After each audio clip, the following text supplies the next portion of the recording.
Metal Thrashing Buddy Show, episode 31. Happy Tuesday to you guys. Today's the first episode that I'm specifically filming for YouTube as well. So if you're just checking this out on YouTube for the first time ever, what's up, guys? Thanks for checking it out. Yeah, that's exciting. I'm gonna start posting these as long as I can film them, I guess. I don't know. On the YouTube, man. Get my podcast up on there finally. Now that I'm doing some quicker solo ones without guests all the time and just hopping into discussions and talks. That's perfect YouTube stuff. So if you're just checking it out on YouTube, the rest of the episodes are available everywhere you stream podcasts. So Apple Podcasts, Spotify, obviously, that's the one that I'm constantly sharing the link of. So yeah, wherever you want to check it out, it's on iHeartRadio. It is on you name it, I put it there. All right, so yeah, episode 31. What's up? Last week's was awesome with all the guys in Hangman's Park. That was sweet. Those guys are hilarious. Their new album, The Concrescence, is absolutely mind-blowingly creative. And speaking of mind-blowingly creative, shout out to all you dudes in Hangman's Park, because that's kind of an inspiration to this episode. But the new Avenged Sevenfold record. Let's get into it. And this is what this episode is going to be about.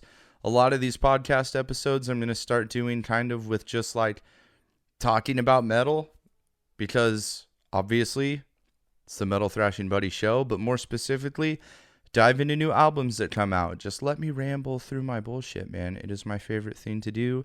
And thanks so much to everyone who's followed along and listened or is checking in on YouTube now. So I appreciate you guys so much. It's been so cool. We're here 31 episodes and the numbers are still strong. And hopefully with YouTube, we get them a lot stronger. So yeah, make sure to hit follow, share it, follow on whatever platform you listen to, subscribe on YouTube, and yeah, you get new episodes every Tuesday. It's a big day, big new debut day. Anyway, back to the task at hand. I'm going to title this episode, The New Avenged Sevenfold Album is Actually Great, and Here's Why. And it might not be universally beloved by everyone. The reviews seem to still be more positive than negative. I haven't gone out and read them, but I mean, all of my friends are digging it. Everyone in my music circles are digging it. I initially absolutely loathed it and hated it, and here's why. I believe that Avenged Sevenfold is a metal band. I told my band that Avenged Sevenfold is a metal band. They should be making metal music. I think that's what they do best. I still do. With that being said, I think that this album was really important to be done this way right now, if that makes sense. And in my opinion, I've just listened to it literally while I was out running errands before I started this episode. It's really because if you listen to the new Avenged Sevenfold album and how weird it is, quote, weird, and then you go back to listening to normal metalcore as it is today, you realize why this album is so important. And just being different in general is important. And I think there are elements on this third time around. I mean, it's still only the third time I've listened to it. That might be 3 more than some other people. But there are the Avenged Sevenfold elements with harmonies and melodies and cool guitar solos and cool metal riffs. But they're doing just like crazy things that have kind of been limited to Dream Theater before, I think. And if you think about it, like, the entire album is a drummer's album. Like, it is drum porn, if you're a drummer. My biggest dislike out of the whole thing is really the overuse of like synth sounds and things like that and different guitar sounds that they're doing. I still think that at their core, Avenged Sevenfold is a metal band, and they should be making metal music. I'll take Hail to the King over this 9 times out of 10. But, like I said, this album is actually great in the climate of metalcore right now. And I had given high praise to Unearth's new record because it was so just in your face, balls to the wall metal. And I really do love it so much. And I had shouted out recently with some friends the new August Burns Red record, Death Below. And after just cycling through those albums so much, I realized that this album was extremely refreshing. After my first initial listen where I actually hated it, it's super refreshing to hear people not just do like double bass and blast beats through every section. To not just have like an in-your-face screaming thing, to have the piano elements, to as much as I hate it, like M Shadow's like rapping parts. It's super refreshing. Now, something that I also disliked, I think, just overall, is the absence of the bass a little bit. I thought was kind of dangerously entering, like, not as bad. I'm being a little dramatic. Kind of dangerously entering Injustice for All territory, and I think Avenged Sevenfold's best albums have a very prominent kick drum and very prominent bass, and I think that's really important to a mix in general. But what do I know? I'm just some guy who makes content and talks about metal music. But since I do that, I guess I am in a way like entitled to my opinion just like everyone else is, so I'm going to say it. I just might get shade for it. Anyway, the new Avenged Sevenfold album is so important. I guess, I don't know. I'm trying to like even break it down why, but if I can break it down the best way possible. My drummer, Michael, previous guest on the show, you can tell how like crazy he is about creative music in his roots with like Rush and Dream Theater, and he's just very musically trained. And he put this in a way that even my dumb, unmusical trained, dude, there's this fly flying around my studio. It is driving me nuts. My untrained musical brain could wrap around. And it was that if you listen to this album as a prog album and not as an Avenged Sevenfold album, it's absolutely fantastic. And I did just that today. Even to a further out perspective of, I guess, this album is more so like a soundtrack to a video game. Or like a score to like a play or a theater or something like that, if that makes sense. And I know like there are so many Avenged Sevenfold diehards that are going to just be bummed at the fact that I even said that it wasn't good at all. But I mean, there's some ugly parts in this album, I think. And there's ugly parts in every album that comes out, but I thought there were some extra ugly ones in this one, but you know, that's just me. There's some unpleasant things. I thought that like I believe the song's called Mattel, if I'm pronouncing it right. It's the second track on the record. I think that's the best song. And I think in that song, in a lot of other times on this album, you get a lot of classic Avenged Sevenfold guitar pieces. I just think they're more bare and less layered than usual, but nevertheless, you get very classic Avenged Sevenfold elements, like I said. And with Mattel being the most like classic Avenged Sevenfold style one, people can argue that, you know, all they want. But with that being the most classic style one, I really, really don't like the weird synth keyboard or effect thing. I think it sounds like an effect on a guitar rather than just like a classic like keyboard or synth, but I do not like it. That is like skyrocketed in volume compared to the rest of the record. But I think that, yeah, overall, approach this record if you're just an aged metalhead like me, and approach it like it's a score to a play or a score to a video game, and you're like, this makes a lot of sense. It even had me thinking about Avenged Sevenfold's experiences in scoring video games, like the Call of Duty Black Ops series, because both those tracks kick ass. Not Ready to Die and Carry On. They're, I think, like, still, even with Aaron being the drummer at the time, Avenged Sevenfold to its core. But you could see how this album would be so difficult for me to digest. And even then, 3 listens on a record isn't that much for me to come around on a record. I know that there are albums that I have just like written off and then years later come back to and really enjoyed. But I've talked about this a lot on the podcast before, and all the YouTubers, you might be seeing it for the first time, but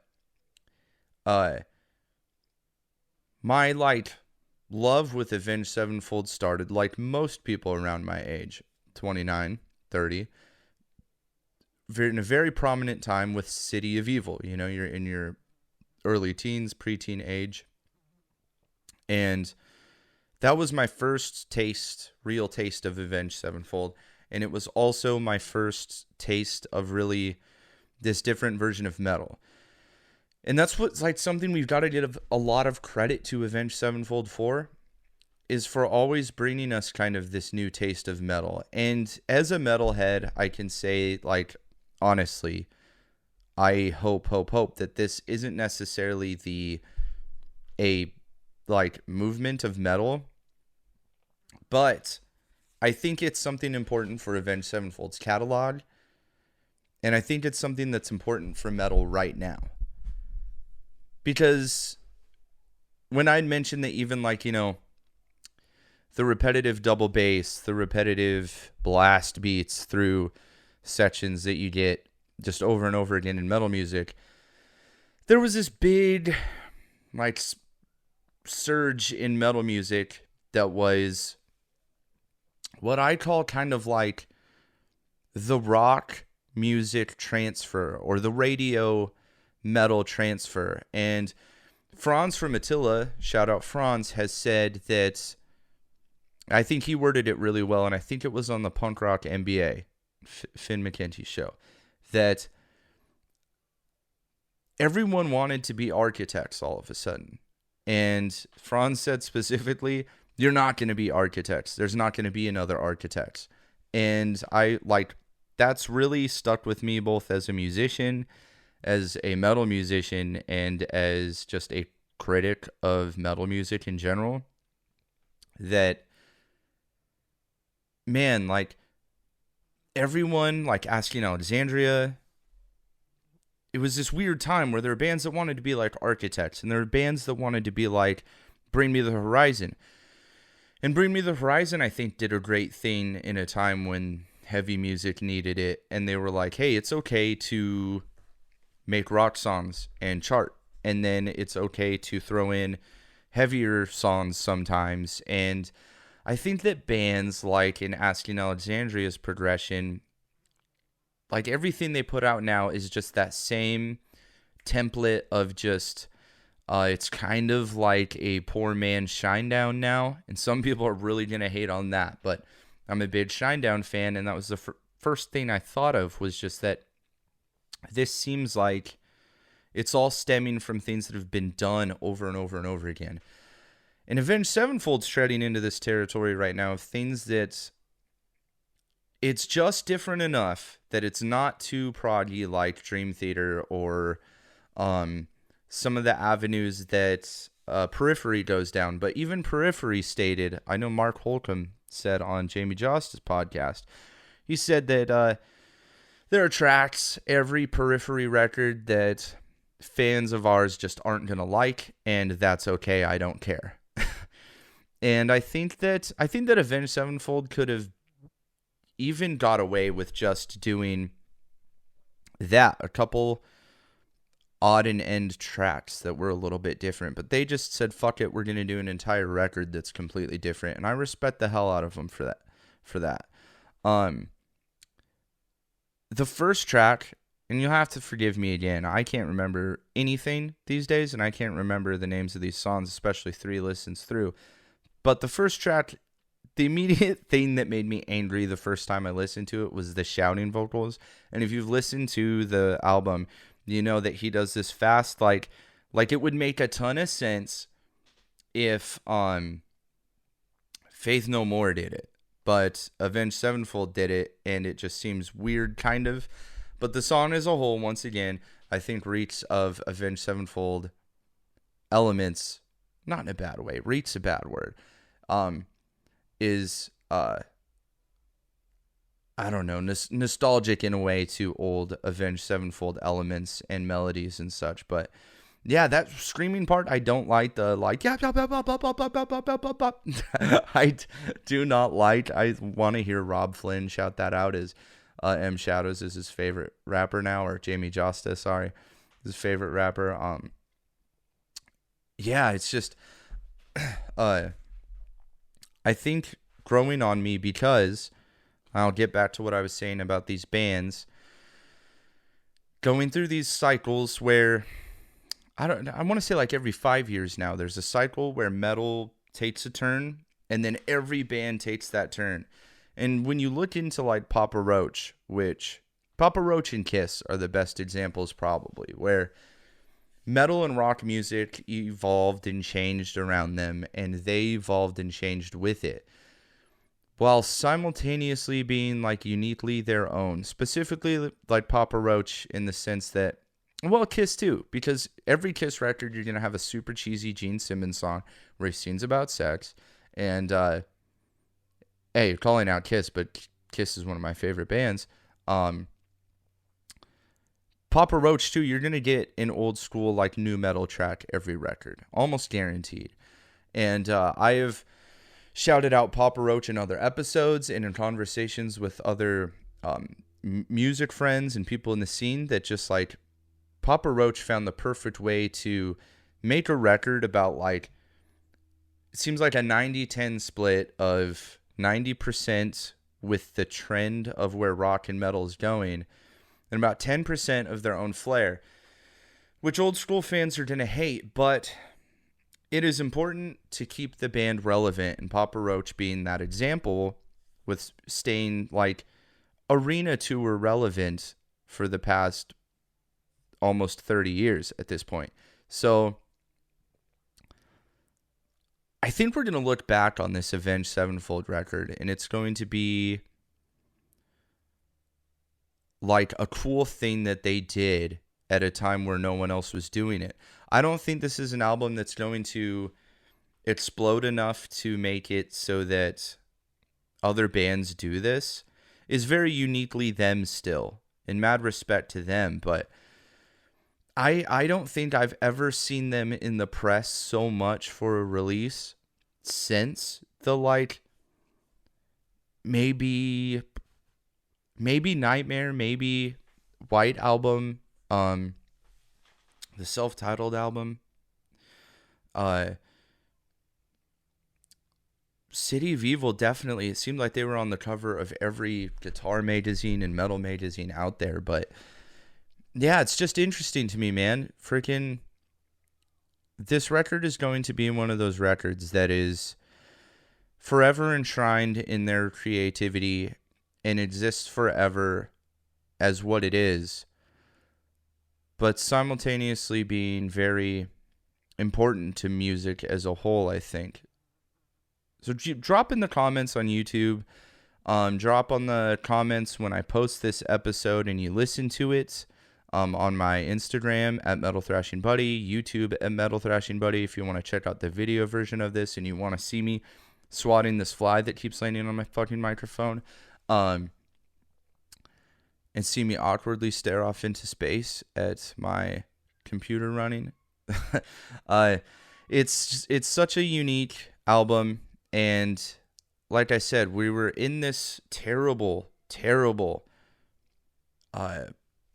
plateau, or just like phase of metal music becoming rock music, and then just bands recycling that over and over again. And I can't express enough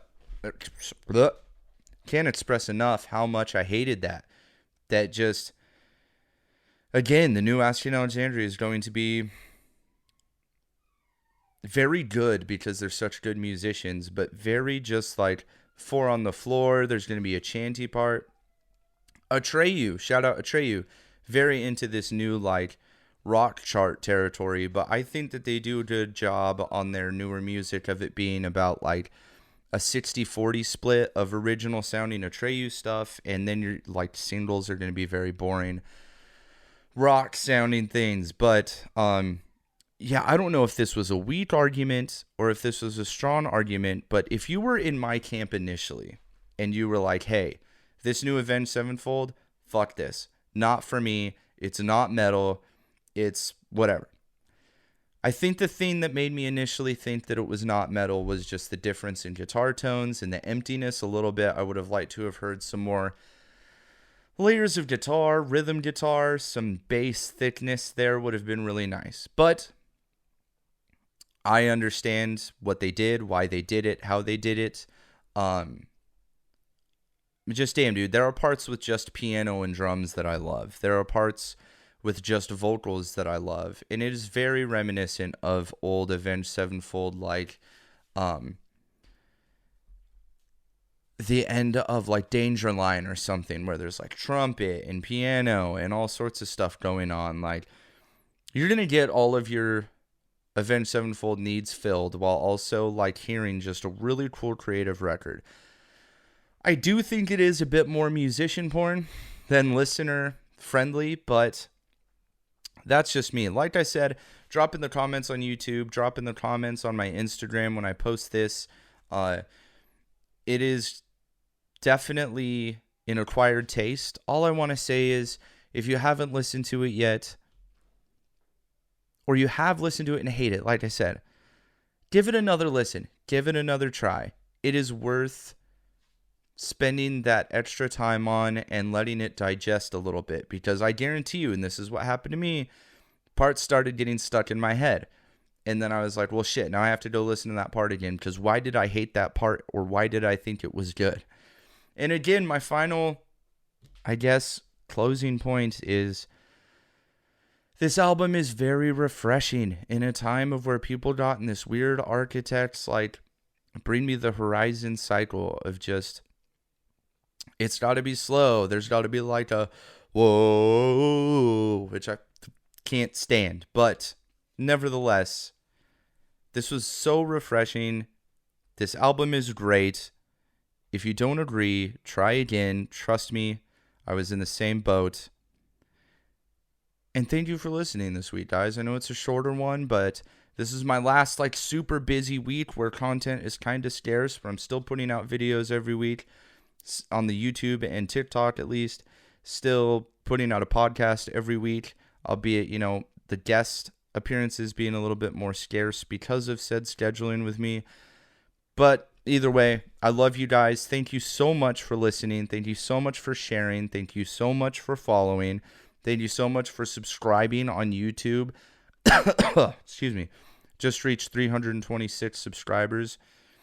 And that is big growth. I think at the new year, I was at like below 250, maybe just 200. So there's tons of growth every week on YouTube and Spotify and Apple Podcasts and across the board everywhere. Just keep spreading the word. Keep listening. I love you guys. And yeah, comment on the Q&A section of Spotify. Comment on my Instagram. Comment on YouTube.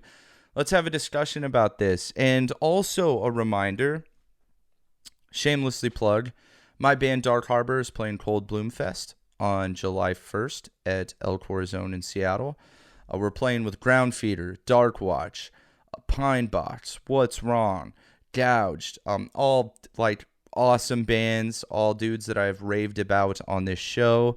I'm I talked about Cold Bloom Fest on the show on a previous episode and going more in depth with that. Also, please keep streaming my band's new single, our new single Snakeskin, and our older single Unbothered. We love you guys and appreciate your support so much. And thanks so much for just listening to me ramble about metal today, or what is metal and what isn't metal, and how much I wish Avenged Sevenfold just made metal. But nevertheless, this album is great, and this album is good for music. And special thank you to Hangman's Park on the last episode for being so creative that I felt the need to make an episode exclusively about Avenged Sevenfold's creativity. So, mad props to you guys. Thank you so much, everyone. Have a great rest of your week. Stay metal. I will see you guys next Tuesday.